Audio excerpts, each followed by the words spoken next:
하나님의 말씀은 마가복음 12장 28절부터 34절입니다. 마가복음 12장 28절부터 34절 말씀을 보겠습니다.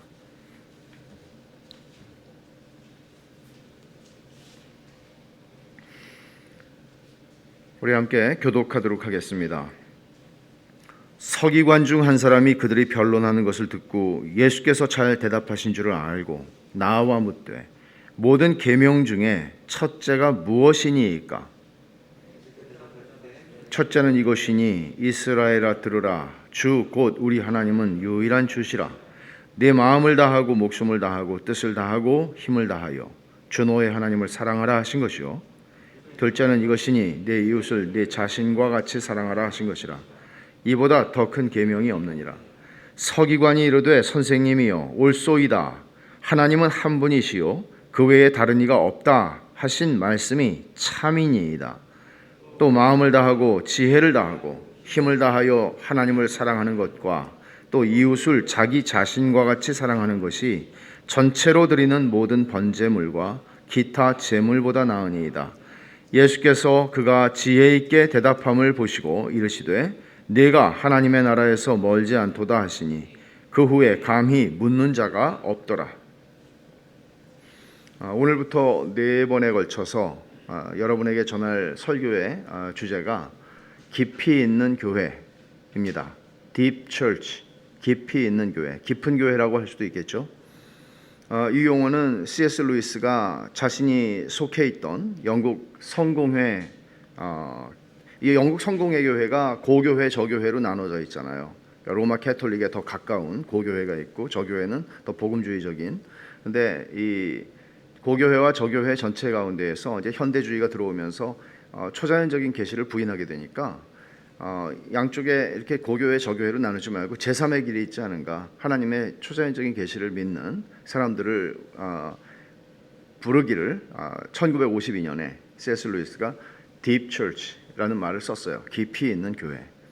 근데 이제 그 이후에 2009년에 짐 벨처라고 하는 미국 목사님이 깊이 있는 교회라고 하는 같은 제목으로 책을 썼어요.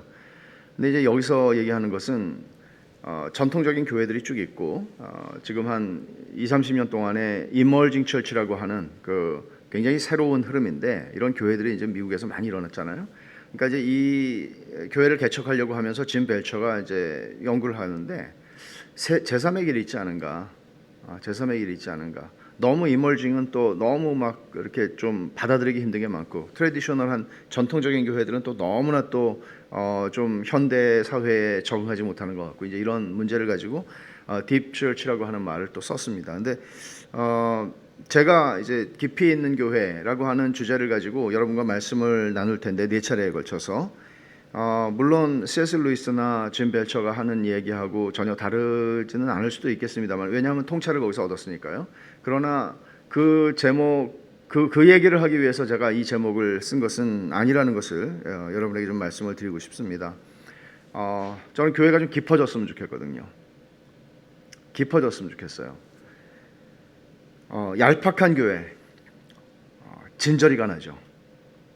얄팍한 사귐, 얄팍한 말씀, 얄팍한 인간관계들, 진저리가 나죠.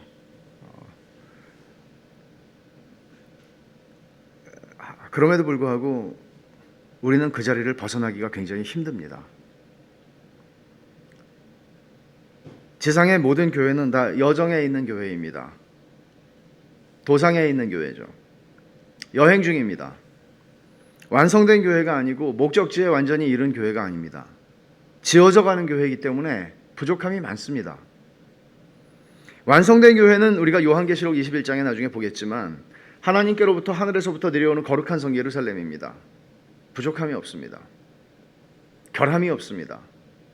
완성된 교회입니다. 목적지에 이른 교회를 보여주고 있는 것입니다. 그래서 그것은 신부가 신랑을 위해서 단장한 것처럼 아름답고 영광스럽습니다. 그러나 우리가 지금 경험하고 살아가는 지상의 교회는 빌립보 교회처럼, 빌립보 교회는 교회들 중에서 굉장히 훌륭한 교회였습니다. 그러나 그 안에는 다툼과 허영과 이런 싸움들이 있었습니다. 분쟁이 있었습니다. 또는 고린도 교회를 보십시오. 고린도 교회는 특별히 문제가 좀 많이 있는 교회였습니다. 자기가 추종하는 지도자에 따라서 교회가 분열될 위기가 있었고, 그들이 가지고 있는 은사, 초자연적인 은사들로 인한 다툼이 벌어졌습니다. 거짓 교사들에 의해서 어려움을 겪기도 했습니다. 도덕적인 탈선도 있었습니다. 여러분, 요한계시록 2장과 3장에서 우리가 봤지만 7교회의 모습은 어떻습니까? 그들 가운데는 거짓 가르침이 들어옵니다. 도덕적인 탈선이 있습니다. 배교가 있습니다. 많은 문제들을 안고 있는 교회들입니다. 물질에 눈이 멀어서 물질을 숭배하는 일들이 일어났습니다. 물론 서머나 교회나 빌라델비아 교회 같은 경우에는 책망을 듣지 않고 칭찬을 들었지만 그들도 여전히 지상에 있는 교회이고 도상에 있는 교회입니다. 문제가 있는 교회라는 것이죠. 더 온전하고 거룩한 교회로 지어져 가야 하는 건축적인 교회라는 것입니다. 그러면 우리는 물론 그렇죠. 베샬롬 교회는 물론 그렇습니다. 어떻게 하면 우리는 온전한 교회로, 더 온전한 교회로 지어져 갈 수 있겠습니까? 2021년보다 2022년에, 2023년에, 그리고 2030년에는 어떻게 하면 지금보다 더 온전한 교회로, 더 성경적인 교회로 지어져 갈 수 있겠습니까? 여러분한테는 그런 바람이 있나요? 그런 갈망이 있나요? 그냥 내가 혼자 교회를 다니면서 그때그때 은혜 받고 살면 되나요? 아니면 교회에 대한 갈망이 있습니까? 저는 돌아보면 대학교 다니던 시절에는 선명하게 기억이 나는데 교회에 대한 깊은 불만족이 언제나 있어 왔습니다. 지금도 마찬가지입니다.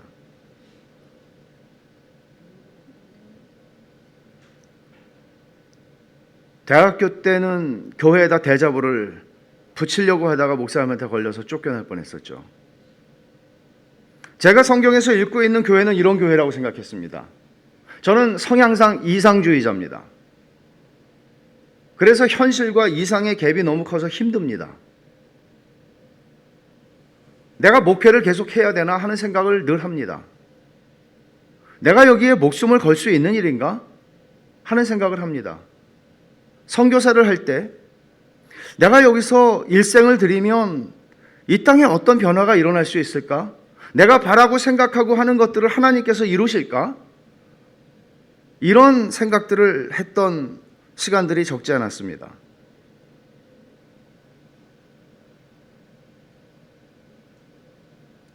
성경은 이상주의적으로 읽어야 하는 책입니다. 왜냐하면 하늘의 일들을 말하고 있기 때문이죠. 그러나 동시에 성경은 두 발을 땅에 디디고 살아가는 사람들을 위한 책이기 때문에 우리는 현실주의적으로 또 성경을 읽어야 합니다. 말하자면 우리의 현실과 우리의 이상을 잘 조화시켜야 된다는 것이죠. 그렇기 때문에 제가 가지고 있는 이런 교회에 대한 불만족, 채워지지 않는, 내가 10년을 더 목양을 할 때, 목회를 할 때 교회는 더 온전해질 수 있을까? 이런 생각. 이런 생각을 하면서 기도하고 그러는데 좀 이런 말씀을 좀 전할 필요가 있겠다 하는 생각이 들었던 것이죠. 이런 교회에 대한 깊은 불만족을 저는 불평이라고 생각하지는 않습니다. 불평이라고 생각하지는 않고 이것을 깊은 갈망이라고 표현하고 싶습니다. 갈망. 아마 우리 중에 다수는 오랜 세월 동안 교회 생활을 하는 법에 익숙한 분들이 꽤 될 겁니다. 그러니까 말하자면 교회 생활 어떻게 하는지 다 아는 거죠. 진정한 결속이 일어나지 않아도, 형제와 형제 사이에서 진정한 결속이 일어나지 않아도 소그룹에 속해서 적당히 잘 살아갈 수 있는 법을 우리는 상당히 터득하고 살아갑니다.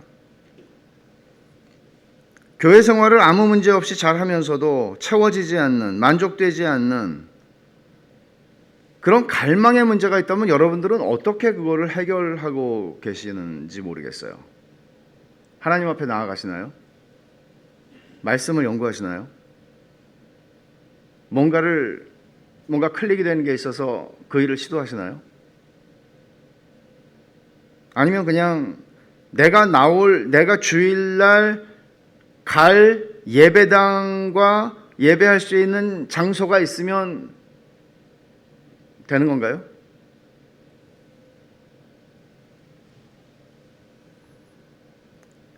깊이 있는 교회, deep church, 깊이 있는 교회에 대한 바람이 단순히 저만의 갈망일 거라고 생각이 되지는 않아요.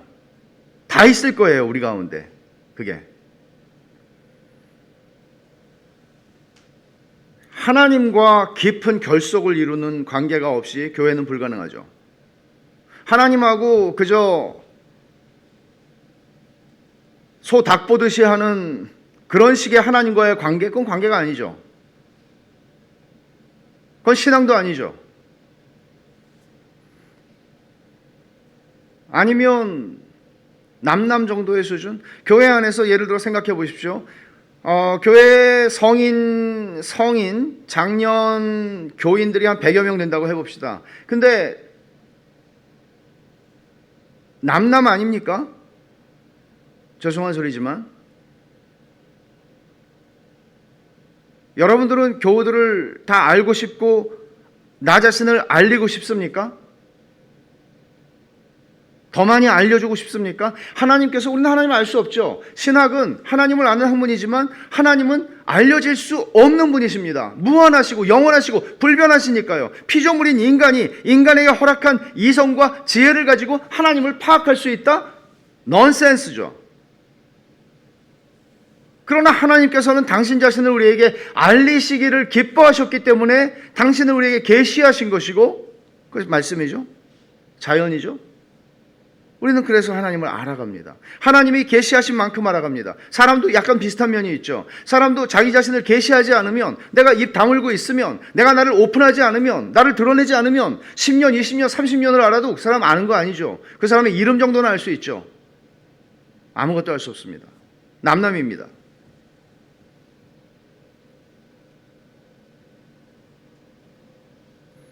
하나님과 우리가 어떤 결속을 이루고 있는가. 결속이라고 하는 말은 커넥팅 한다는 거죠. 말하자면 전기 아울렛에 꼽을 때 제대로 꼽지 않으면 연결이 안 되듯이 제대로 꼽는 거죠. 그럼 불이 들어오듯이 하나님과의 우리의 관계가 그렇게 온전한 결속을 이루고 있는가. 그리고 형제와 형제 사이에서의 우리의 관계란 과연 그런 결속을 이루고 있는가. 불을 켜면 전체 교우들 가운데에서 소위 교인을 성경이 뭐라고 그러죠? 지체라고 그러죠. 그리스도의 몸의 지체. 그러면 불이 쫙 들어오나? 그래서 세상을 밝힐만 한가? 아니면 여기서 끊어지고 저기서 끊어지고 너무나 많이 끊어져서 그리스도가 이 세상을 비추는 빛인 것은 분명하나 그리스도의 몸인 교회에서는 아무 빛도 비추지 않는 그런 모습은 아닌가?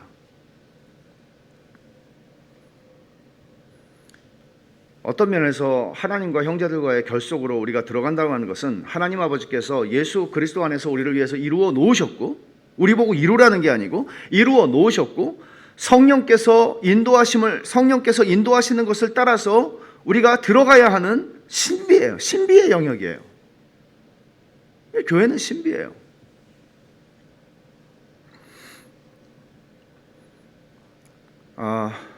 이런 고민들을 가지고 요한계시록을 잠깐 쉬고 4주 동안 이 교회에 관한 문제들을 깊이 있는 교회라는 주제를 가지고 여러분과 나눌 텐데, 제가 13년 전 2008년에 미국에서 목회를 할 때 결속을 막는 죄의 성향이라는 주제로 4번 설교를 한 적이 있어요. 홈페이지에서 그 설교를 여러분들이 찾아서 들으시면서 이 설교를 들으셨으면 좋겠다는 생각이 들고, 사실은 그 설교를 제가 굉장히 필요하다고 생각해서 2017년에 우리 교회에서 신앙과 성숙이라고 하는 시리즈를 시작할 때 처음에 관계와 공동체라고 하는 작은 주제에서 4번 이 설교를 다시 하기도 했습니다. 들으실 수 있기를 바랍니다. 그러면 여러분들이 큰 유익을 얻을 것이라고 생각을 합니다. 그리고 같이 고민해가는 것이죠. 리차드 포스터가 영적 훈련과 성장이라고 하는 책을 40년 전에 썼습니다. 그 책의 1장의 첫 번째 문장이 굉장히 인상적입니다. 피상성은 우리 시대의 저주거리다 하는 말입니다. 여러분들은 이 말에 동의하십니까? 피상성은 우리 시대의 저주거리다. 40년이 지났는데 이 책은 리차드 포스터의 모든 책이 다 좋지는 않지만, 추천하지는 않지만 이 책은 추천합니다. 근데 40년이 지난 지금도 우리는 여전히 우리 시대의 저주거리로 이 피상성이라고 하는 문제를 벗어나지 못하고 있는 것 같습니다. 예를 들어보죠. 우리는 기다리지 못해요. 제가 어렸을 때 저희 작은아버지가 미국에 사셨는데 편지를 보내면 볼펜으로 편지를 쓰잖아요. 편지를 쓰면은 저희 어머니가 쓰시는 걸 보면 한 번에 쓰시질 않아요. 한 조금 쓰고 또 다음에 조금 쓰고 그래서 한 일주일 걸리는 것 같아요. 보면 일주일 걸려서 편지를 썼어요. 그럼 우체국 가서 그걸 붙이죠. 붙이면 한 2달 걸렸어요. 미국 가는데. 그럼 미국 가는데 2달 걸려요. 그러면 그 편지를 읽으시겠죠? 저희 작은어머니, 작은아버지가 그 읽으시고 행간을 읽었을 거예요. 2달 만에 온 편지죠. 이 편지를 쓰고 2달이라는 시간이 지났어요. 그리고 받았어요. 그리고 읽고 또 이제 답장을 한 일주일 씁니다. 그리고 보냅니다. 그럼 또 2달 걸려가지고 한국에 도착합니다. 이렇게 해서 편지가 한 2-3번 왔다 갔다 하면 1년이 갑니다. 그러니까 그들에게 있는 능력은 어떤 것이었는가 하면 기다리는 것도 있지만 그들은 행간을 읽을 수 있는, 말하자면 묵상의 힘이 있었던 거죠. 묵상의 힘. 세월이 흘러서 90년대 중반에 이메일이라고 하는 말을 저는 90년대, 95년에 한국에 안식년으로 들어왔을 때 처음 들었어요. 이메일이라는 게 있다. 메일은 메일이지 무슨 이메일이지? 그리고 누군가 전문가를 불러서 저희 선교단체에 와서 좀 강의를 해달라고 그랬어요. 선교에 굉장히 쓰일 수 있는 것이라고 생각했기 때문에. 이메일이란 개념이 없었으니까.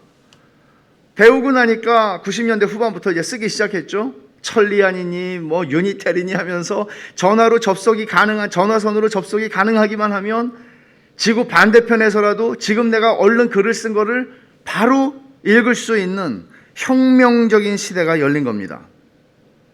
그러나 이메일도 지금은 구시대의 산물이죠. 문자 메시지가 그것을 대신합니다. 심지어 내가 보낸 문자를 읽었는지 읽지 않았는지조차 그것까지도 확인할 수 있는 이런 시대가 됐습니다. 하루에 들어오는 문자가 얼마나 많은지 알 수가 없습니다. 다 읽을 수도 없습니다. 이러니 기다림이라고 하는 것은 구시대의 유물이 됐습니다. 이러면서 우리가 잃어버린 것은 묵상의 기술을 잃어버린 것이죠. 읽을 거리가 너무 많은 것이죠. 제가 지난주에 썼습니다마는 목회 서신에 유튜브는 우리 시대의 대세죠. 기다리지 못합니다. 1.5배속, 2배속으로 그것을 봐야 합니다. 페이스북이나 트위터, 인스타그램 같은 SNS가 넘쳐납니다. 일기책에다가 쓸만한 일들을 왜 SNS에다 올리는지 저는 이해를 하지 못하지만 여튼 그런 시대가 됐습니다.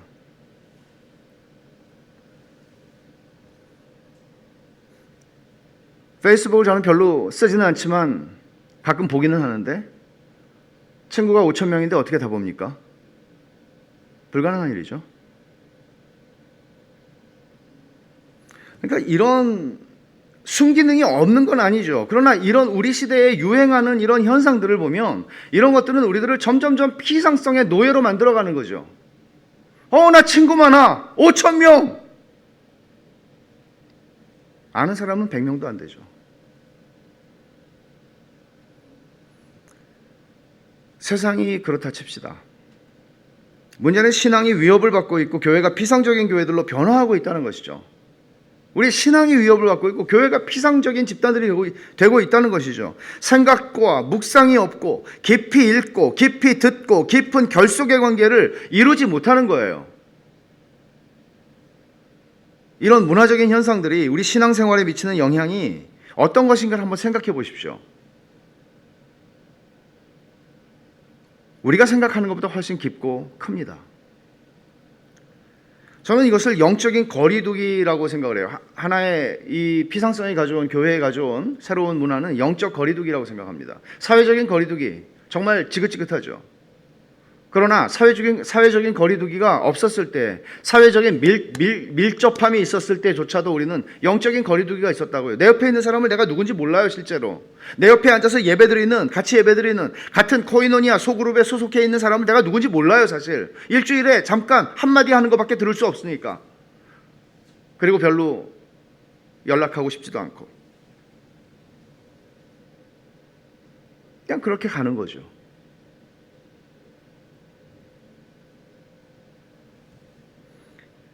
하나님과의 관계에서의 영적인 거리두기가 먼저 이 피상성이 가져온 참혹한 결과라고 생각을 하는데, 영적으로 피상적이라는 것은 어떤 뜻입니까? 영적으로 사람이 피상적이다, 영적으로 얇아라고 말한다면 그 사람은 하나님과 하나님의 말씀에 대해서 반응할 수 있는 깊이가 없다는 것이죠. 그럼 하나님의 말씀에 대해서 반응할 수 있는 깊이가 없다는 것은 하나님의 말씀에 능력이 없어서가 아니라 우리가 그만큼 피상적이기 때문인 것이죠. 그것을 주님은 4가지 밭에 비유해서 이렇게 말씀하셨죠. 돌밭에 뿌려졌다는 것은 말씀을 듣고 즉시 기쁨으로 받되 그 속에 뿌리가 없어서 잠시 견디다가 말씀으로 말미암아 환난이나 박해가 일어날 때에는 곧 넘어지는 자요. 혹은 가시떨기에 떨어진 것도 마찬가지일 수 있습니다. 세상 염려와 이런저런 생각 때문에 슈퍼에 가서 예배 마치고 장 봐야 되는 생각 때문에 모든 게 다 날아가는 거죠.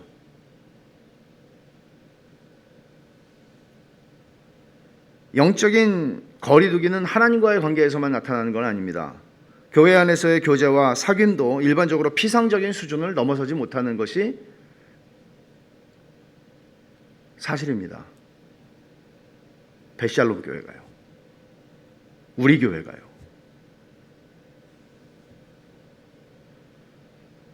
우리 교회는 교회에 등록한 지 5년 미만인 분들이 훨씬 더 많은 교회입니다.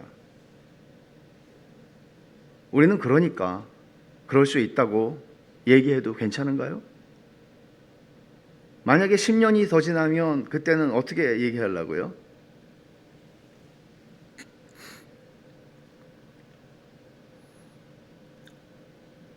성인 100명이 넘는 교회에서, 남짓되는 교회에서 시간이 흘러도 누가 누구인지를 알 수 없다면 그건 남남이죠. 허울 좋은 우리는 공동체다, 우리는 가족이다, 우리는 웃기는 말이죠. 삼성에서 노조를 만들지 못하게 하면서 삼성 가족 여러분 이러면 웃기는 얘기잖아요. 가족은 무슨 가족입니까? 죽든 살든 이용 가치가 있으면 사용하는 것이죠. 교회도 그렇지 않습니까? 교회 성장의 동력이 사람 아닙니까? 성장하기 위해서 사람들의 재물과 사람들의 탤런트와 사람들의 은사와 사람들의 가지고 있는 것들을 사용하지 않습니까? 세상과 무엇이 다릅니까?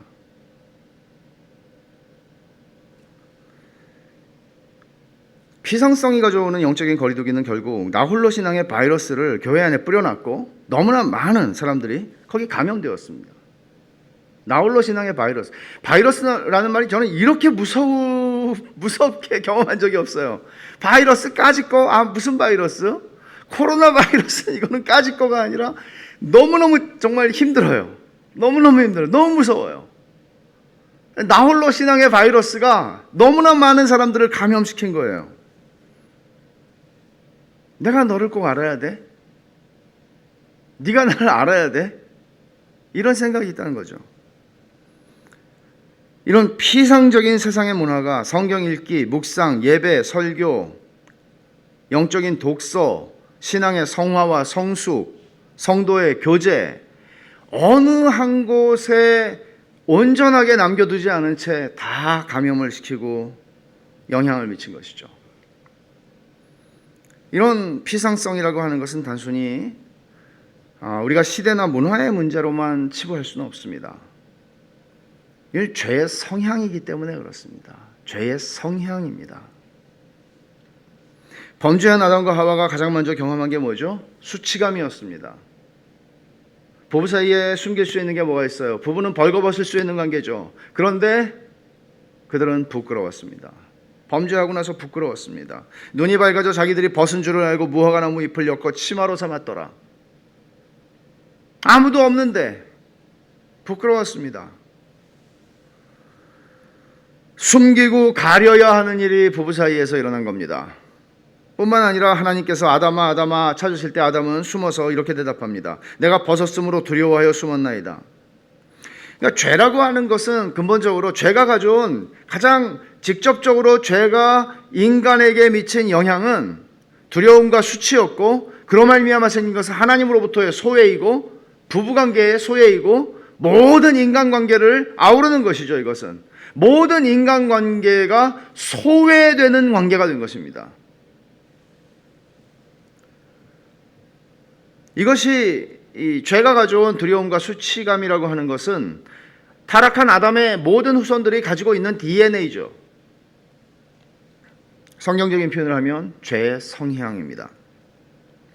인간은 가슴 깊은 곳에서는 결속을 바라지요. 그러나 자신을 숨기고 가려야 하는 게 너무나 많은 거예요. 그러니까 이 부조화, 이게 힘든 거죠. 에너지를 굉장히 많이 쓰는 것이죠. 그래서 남이 들어올 수 없도록 자기 성을 쌓아갑니다. 뿐만 아니라 자기 경험, 자기가 아는 지식의 한도에서만 떠듭니다. 그리고 문제가 보여도 좋은 게 좋은 거니까 하고, 문제가 보이는데 그걸 굳이 얘기를 해가지고 관계가 힘들어질 수 있어, 힘들어질 필요가 있어, 좋은 게 좋은 거지, 그러고 그냥 갑니다. 제가 잘 못하는 거죠, 사실.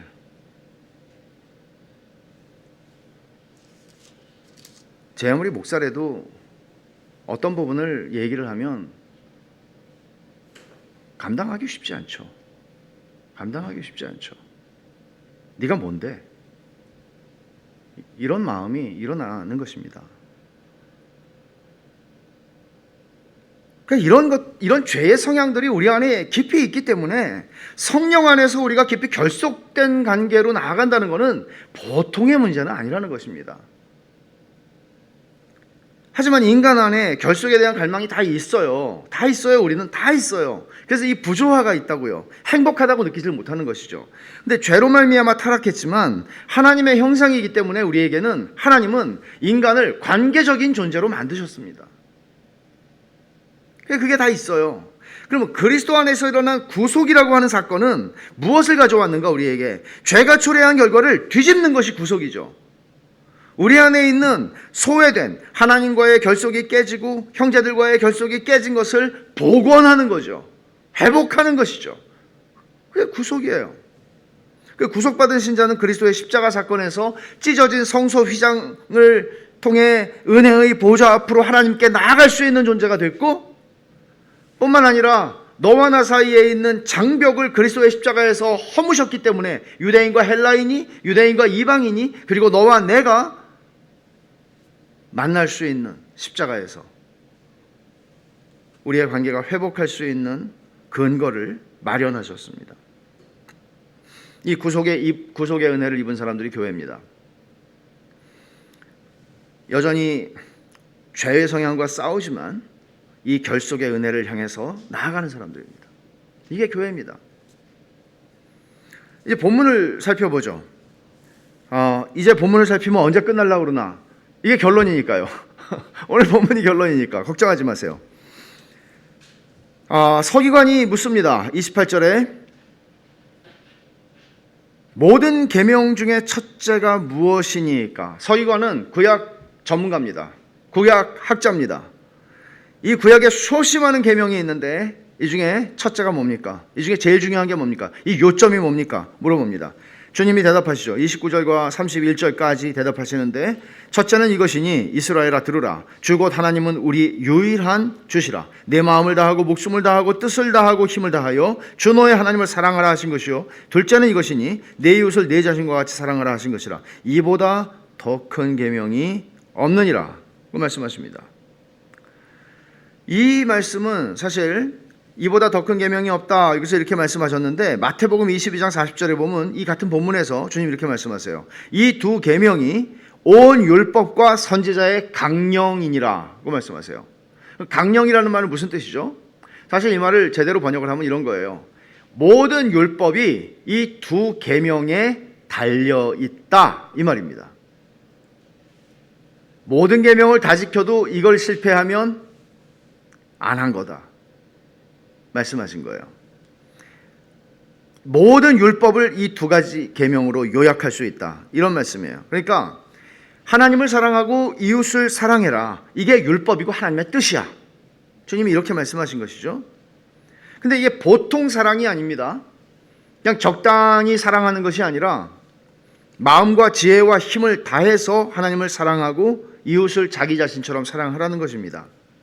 그러니까 주님이 지금 말씀하시는 이 기독교의 핵심은 뭔가 하면, 기독교는 관계다라고 말씀하시는 거고, 근데 그 관계는 어떤 관계냐? 깊이 결속하는 관계다. 왜? 사랑하는 관계니까. 사랑이라는 건 일방적이지도 않거든요. 그러니까 이렇게 결속하는 관계인데, 사랑으로 깊이 결속된 관계, 그게 기독교 핵심이다. 네가 하나님하고, 그리고 하나님하고 해결된 사람들, 형제들하고, 그리고 이웃을 향해서 라고 말씀하는 거예요. 그러면 교회는 무엇입니까? 주님이 하신 이 말씀을 따라서 우리가 교회를 정의한다면, 교회는 이런 사랑으로 결속된 관계가 교회인 거예요.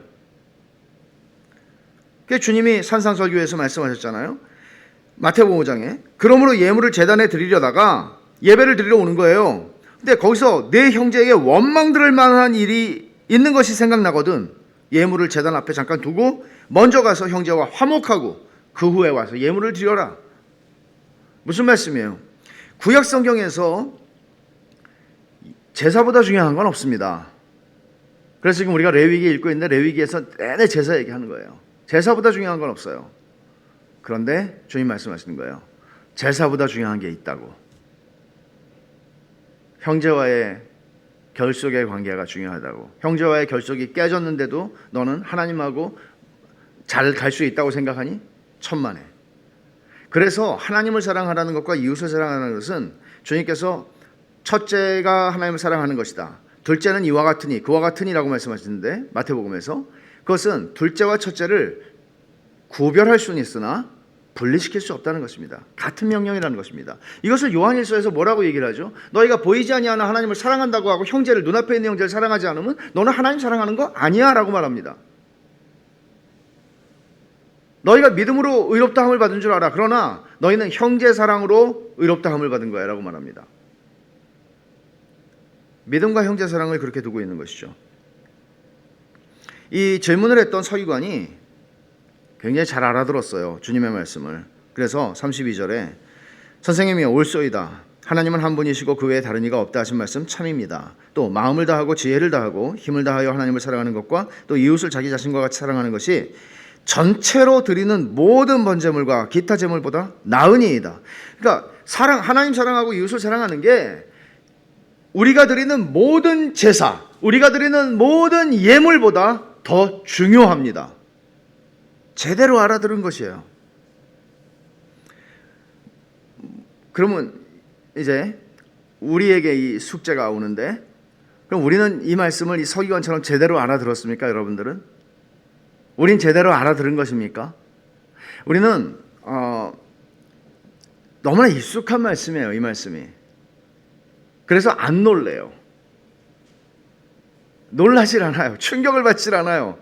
성경을 수십 번 읽어서 충격을 받지 않아요. 다 아는 말씀이에요. 새로운 말씀이 없어요.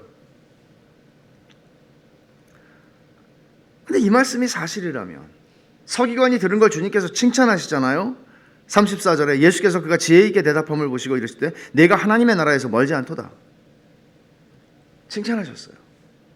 그럼 우리는 이 말씀을 들으면서 이 말씀을 보면, 우리는 이게 진짜 사실이면 지금 우리 예배드리고 있죠.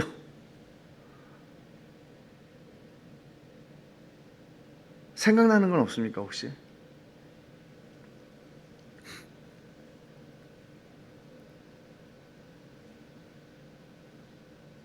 만약 이 말씀이 사실이면 우리는 매일 매순간 우리 자신에게 질문을 해야 될 거예요.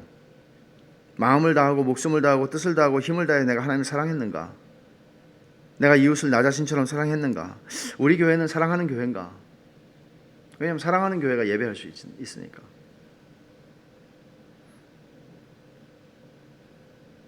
답은 아니에요. 사랑 안 한 건 아니에요. 근데 주님이 하신 말씀대로라면 답은 아니에요. 저는 그렇게는 못하는 것 같아요. 그래서 저는 주님이 필요한 걸 알아요. 주님이 목숨을 다해서 아버지를 사랑하셨고 당신 자신을 주심으로 우리를 사랑하셨으니까요. 하지만 이 말씀을 통해서 주의 은혜를 구하고 회개하고 주의 은혜를 구하지만 동시에 이게 나의 부르심이구나 하는 것을 확인해요.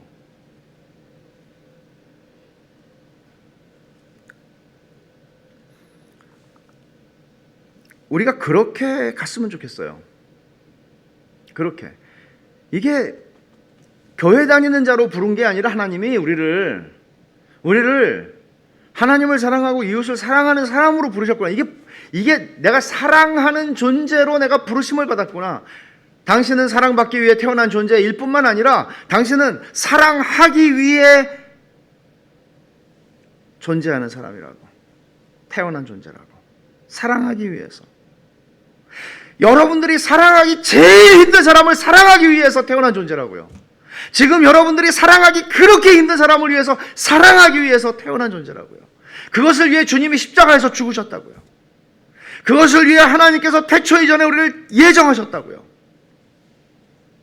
그것을 위해서 우리를 교회로 이 불완전하고 부족한 수많은 사람들을 우리를 부르셨다고요. 이 자리에 아무것도 아닌 목사들을 데리고.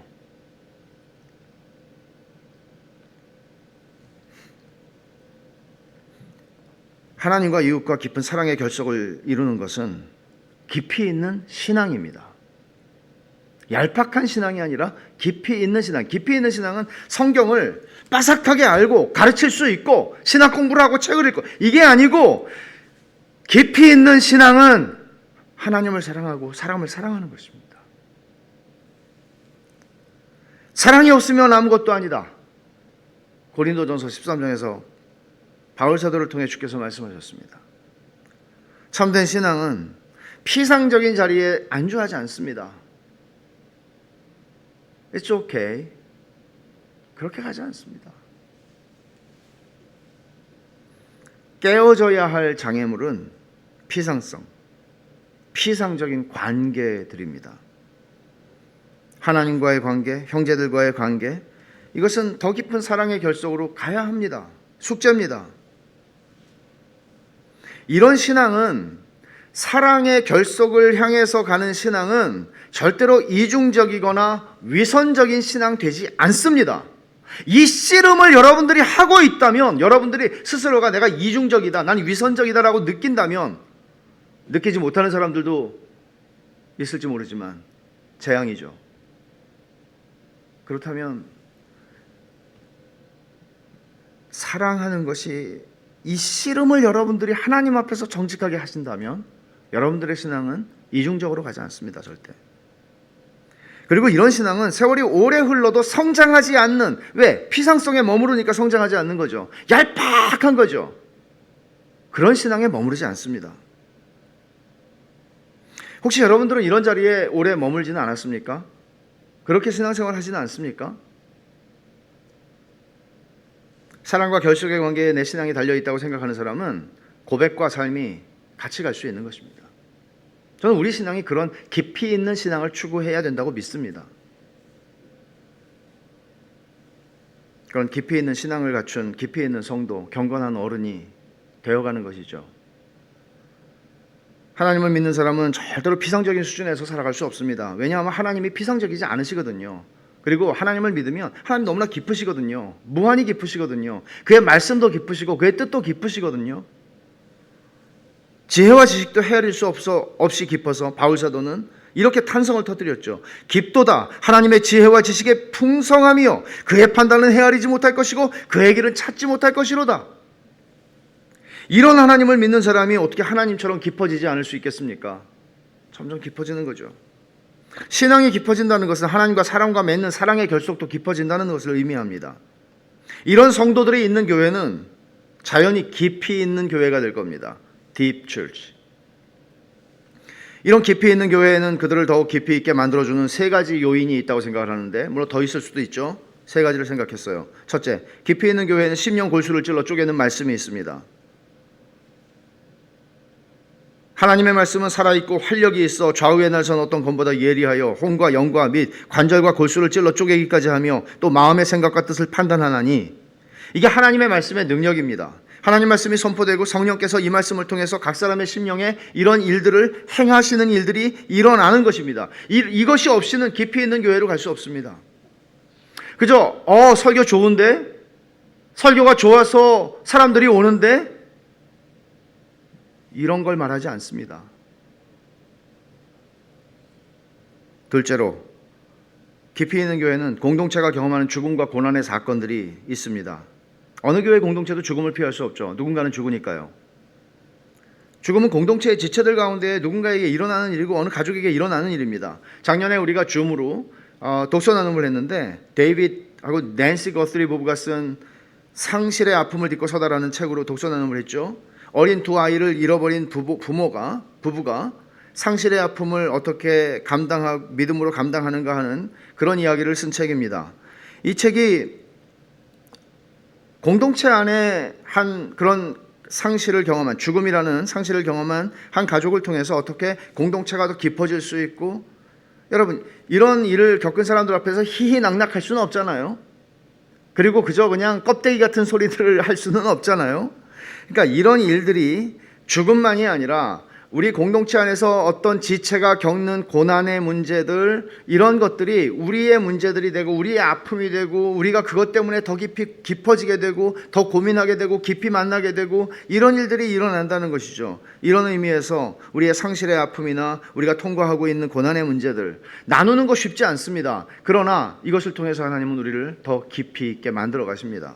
세 번째 그리고 마지막은 교회 공동체를 깊이 있게 해주는 요소로 코이노니아입니다.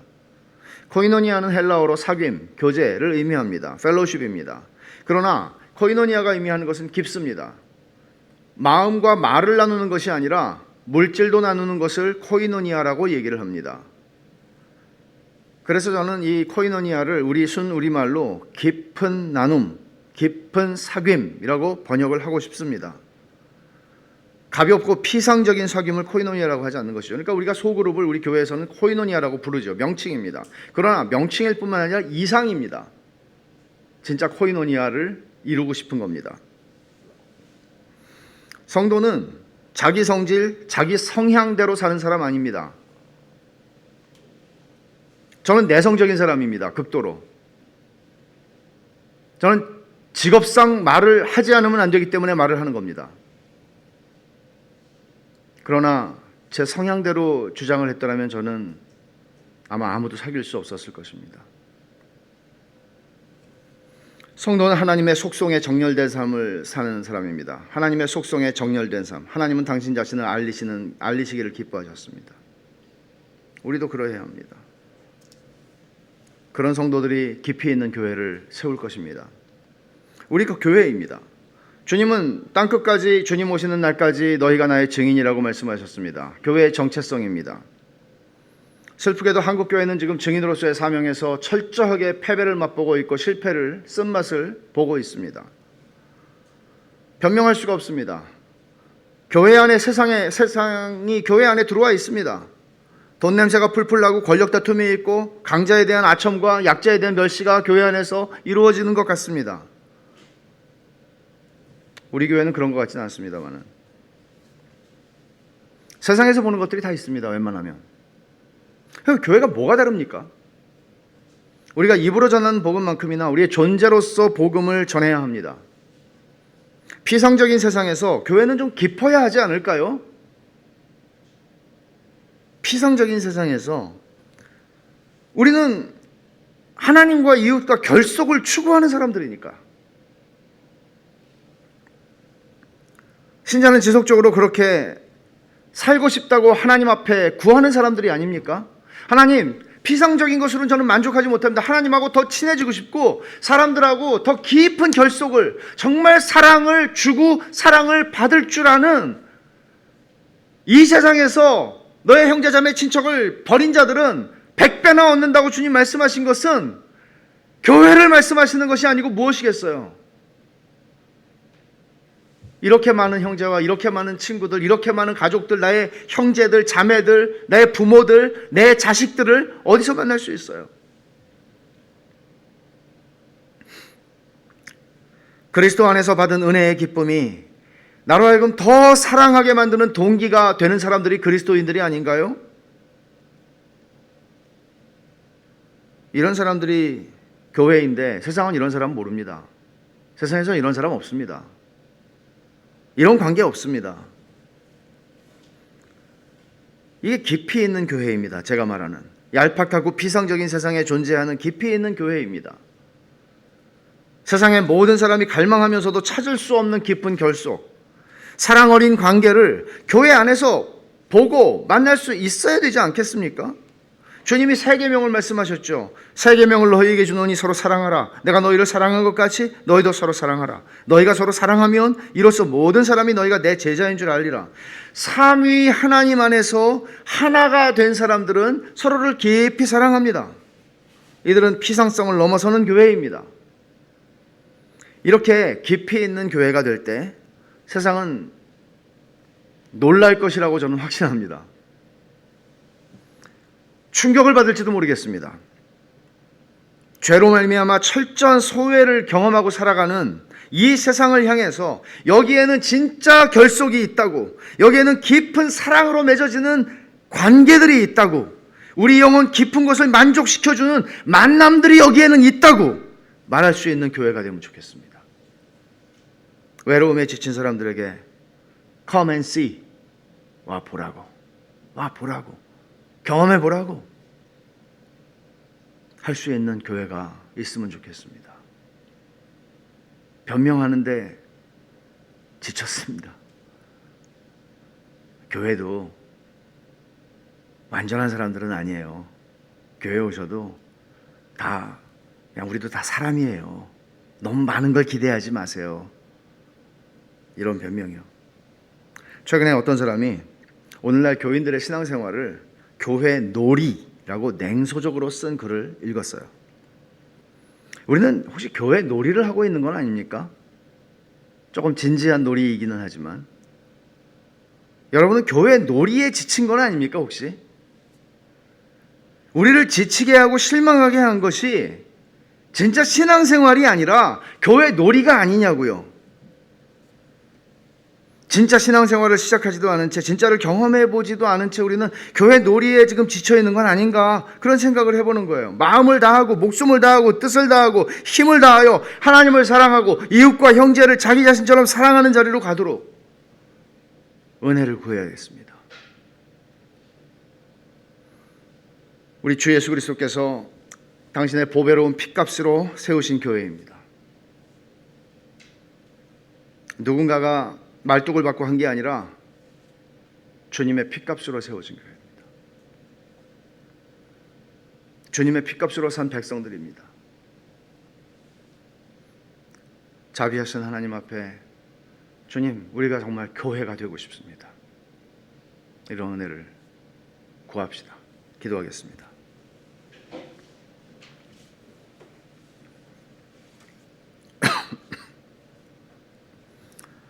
여러분 들은 말씀을 생각하면서 우리 같이 기도하십시다.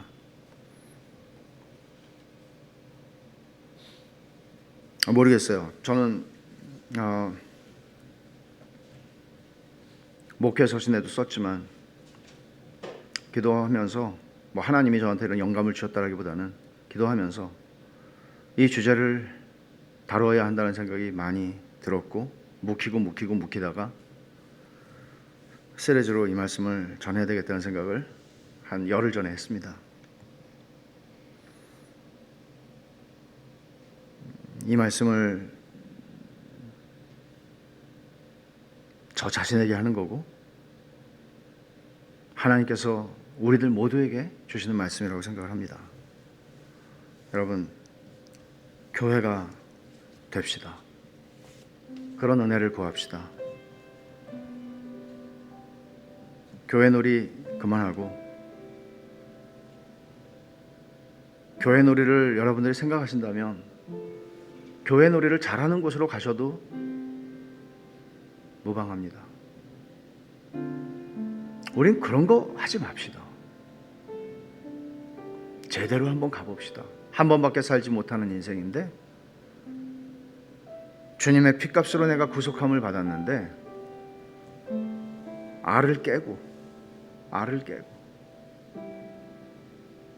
그리고 성령님과 함께 우리를 이끄시는 신비 속으로 믿음으로 들어갑시다.